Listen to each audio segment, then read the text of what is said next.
તો વડોદરામાં અરજદાર જતીન ભીખા કલાઠિયા જેમણે વડોદરા મ્યુનિસિપલ કોર્પોરેશનના કાર્યપાલક ઇજનેર ધાર્મિક દવેની કાર્યપાલક ઇજનેર તરીકેની નિમણૂક સામે ગુજરાત હાઈકોર્ટમાં અરજી કરી। તેમની અરજીને મંજૂરી આપતા હાઈકોર્ટે ધાર્મિક દવેની કાર્યપાલક ઇજનેરની નિમણૂક રદ કરી અને જતીન કલાઠિયાને કાર્યપાલક ઇજનેર પદ પર નિયુક્ત કરવામાં આવ્યું।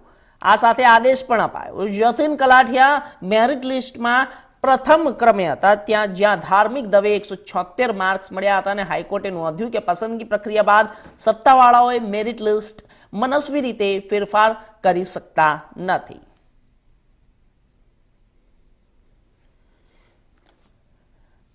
પહેલી વાત તો આ સત્તા કમિશનરશ્રીની છે।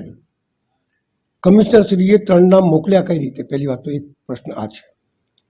જો મોકલ્યા હોય તો પસંદગી કરવાની અમારો જો સત્તા હોય તો અમે જેને પસંદ કરીએ તે ચાલુ રાખવું જોઈએ, પણ અમારી સત્તા ના હોય અને તમે 3 નામ કઈ રીતે સજેસ્ટ કરી શકો? જો તમે આખે ડિપાર્ટમેન્ટ બેસીને જો એક નામ સજેસ્ટ કર્યો હોય તો બીજા નામનો તો પ્રશ્ન નથી।